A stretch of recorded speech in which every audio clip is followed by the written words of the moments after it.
Kalingap, magandang araw po sa lahat. Saan man dako kayo ng mundo naroroon. At mega love shout out kila Kuya Bal Santos Matubang, Ate Edna Vlogs at Kalingap Rab, at sa lahat po ng mga ambassador, deputy at Kalingap Scouters po na nasa landing pad. Ayan, mega love shout out.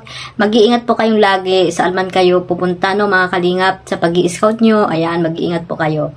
At syempre sa mga kapwa ko po FW, ayan, mag-iingat po kayo kung saan man dako kayo ng mundo naroroon ngayon. At ayan guys, no, panibagong araw na naman po tayo ngayon, no. Ang vlog ko po na to at reaction ay nakita ko po sa upload ni Kalingap Jomar. Ayan mga Kalingap, no. Ang tinutulungan niya si Ate Nancy, yan. At syempre suportahan natin siya sa mga ginagawa nilang mga charity works, no, hindi lamang sa love team, pati na rin sa kanilang mga beneficiary na tinutulungan nila. Ayan guys, no, panoorin natin yung clip video na kinuha ko po dito kay Kalingap Jomar. Matagal na po ba kayong deboto po ni Ina? Opo. Lagi po ako nag-aano po dyan sa sa kanya.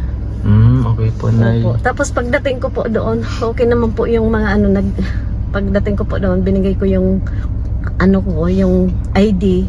Kasi mas madali po yung may ID para sila na lang yung magsulat. Tapos sinamahan din ako ni Angeline doon. Tapos nag-upo na lang po kami doon. Tapos yung pagdating po doon, 10 po. Marami ning nagpa-check up din. Oo. Tapos pag po doon, parang madali lang po yung sa akin. Tapos pagdating po doon, inanon ako ng doktor. Tinanong niya ako kung ano daw po ang Tapos yun na po ang sabi niya sa akin. Hindi pa daw po maalis, magbalik ako. Kasi may time daw po ang na itong nahihilo po nga ako yung mababa ang dugo. Parehas din po daw yun sa high blood po. Sabi. Bakit daw po na ano po posibleng naging cause kung ba't nababa nataas yung tapos dugo niyo po? tigtanong niya naman po ako kung sa tama naman na pagtulog ko. Tapos sinabi ko naman po yun sa kanya. Okay naman daw po pala ang tulog ko. Kaya lang minsan po daw yan. Sabi sa sobrang pag-iisip nga, hindi naman po. Okay po. Naman po. Ulan namin ngayon yung kakilala nila na Nancy na nag sa kanila ng lupa. Tapos sana makita rin natin yung lote kasi medyo medyo late na rin po ng hapon. So sana makapunta tayo doon ng maaga-aga pa or may liwanag pa para makita natin yung lote. So yun po mga Kalingap. Tara, papunta na po tayo.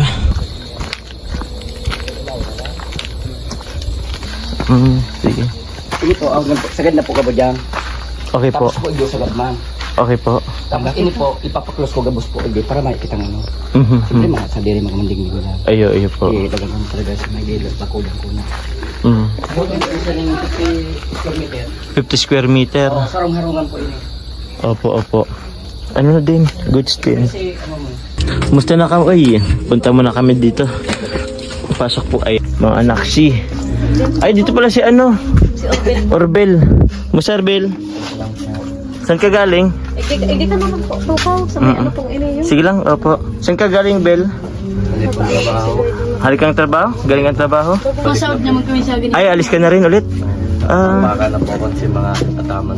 Hanap kami ng lupa para kila mama mo sa inyo. Kumusta? Masarap naman kami sa aga ni mama. Mamarket kayo bukas? Kumusta yung mo? Naubos sabi ni mama mo, naubos yung mo. Ayos yan. Di ka napagod? Asan na yung kita? Binigyan mo na kay mama mo? So and guys, no, siguro naman napanood nyo na yung buong video na yan, no. Sa hindi pa po nakapanood niyan, puntahan nyo po ang YouTube channel ni Kalingap Jomar. Ito po ay isang partner ni Carla, no, sa love team nila na Jomcar. Ayan, supportahan po natin yung kanyang mga charity works, mga Kalingap, no. At panoorin natin, don't skip ads para mas marami pa siyang natutulungan na nangangailangan dyan sa Pilipinas. So ayan guys, no, si Ate Nancy ay talagang karapat dapat din tulungan, no, mga Kalingap. At ayun nga, na natulungan niya ni Kalingap Jomar. Yan, napagawa niya ng salamin kasi nga may sakit din, no, mga kalingap. At ayan yung mga anak niya. At yung kanyang bahay, nakita nyo naman, no, mga kalingap, na sabi niya nga noon, ay meron ng ahas yung bahay nila kasi nga naman, tingnan nyo naman, no, talagang karapat-dapat na pabahayan or i-renovate ang kanilang bahay. Pero itong si Kalingap Jomar ay hinahanapan nata ng lote, no, mga kalingap. Siguro pababahayan din ito ni Kalingap Jomar, no. Abangan natin yan, mga kalingap, no. First, yan, kung mapabahayan man yan ni Kalingap Jomar, unang pabahay niya yan dyan sa Naga. Tiga Naga, di ba yan, si Ate Nisi, no. At malaking tulong po yan sa pamilya ni Ate Nisi kasi nga magkakaroon na sila ng kahit maliit na bahay, di ba? Malaking tulong na po yan at hindi na sila matuluan ng ulan. At maganda na po yung kanilang pagtulog, di ba? Kaya nga, di ba, sabi natin ni kapag umuulan ay hindi sila nakakatulog kasi nga tuluan doon sa loob ng bahay nila. Kawawa yung mga bata, no, mga kalingap. At itong isang anak niya ay nagtitinda lang ng banana Q, no. Talaga namang napakasipag din na bata, no, tumutulong sa kanyang nanay sa mga gastusin, no, yung pinagbintahan ng banana Q. Siyempre makakatulong din po yun kahit papaano, lalo na sa kanyang pag-aaral kung nag-aaral man siya.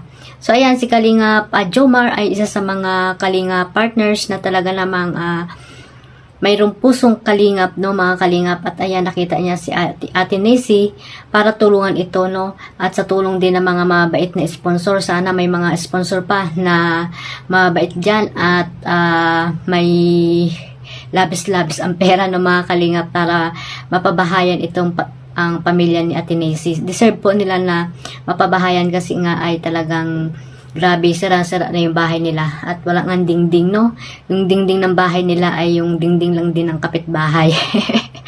Nakalibre na sila sa dingding ng nila, ng bahay nila. Kaya deserve talaga na matulungan dito, mapabahayan din itong si Ate Nisi. Kaya mga kalingap, no, suportahan natin ang YouTube channel ni Kalingap Jomar. Yung mga supporters po ng Jomcar, no, mga kalingap, ay isama niyo po sa pagmamaraton itong mga charity works na ginagawa ni Kalingap Jomar. Ayan. At ayun nga, don't skip ad. Sabi ko nga, para mas maraming malaki ang revenue na makukuha ni Kalingap Jomar para sa pagtulong sa mga taong naghihirap katulad dyan ni Ate Nisi, no, mga kalingap. At ayun, para po maging maganda na rin yung kanilang tulugan. So ayun guys, no, sana mapabahayan ito ni Kalingap Jomar kahit na yung maliit lang na bahay, no. At malaking tulong po yan sa kanila. So ayun lang guys, at sana suportahan natin si Kuya Bal Santos Matubang, Ate Edna Vlogs at Kalingap Rab sa kanilang mga beneficiary, no, yung mga love team na binuo ni Kalingap Rab. Ayun, suportahan po natin at para mas marami pa siyang matulungan dyan sa Pilipinas. At ganoon din si Kuya Bal Santos Matubang, yung kanilang mga pabahay, diba? Suportahan natin sila at panoorin ang mga video, lalo na yung mga charity works na ginagawa nila. So suportahan din po natin yung mga sa landing pad na mga ambasador, deputy na talaga namang kailangan din po nila ng tulong, no? Kasi ang liliit talaga ng mga views nila. Sana mapanood din po natin, mga kalingap. At syempre suportahan po natin ang buong Karipa. At ang inyong lingkod, Kalingap Maymay. Ayan, maraming salamat po sa suporta. At sa mga nag-subscribe po, ayan, maraming salamat po sa inyong lahat. At syempre sa panonood nyo po ay malaking bagay na po yan. At syempre, patamsak na po, no? Pag napanood nyo po, itamsak nyo po para po pasok kay Lolo YT ang aking mga vlog or reaction video na ina-upload. Ayun lang guys, mag-iingat po tayong lahat, lalo na sa mga OFW. Ayan, one family, one Kalingap. God bless us all. Bye-bye!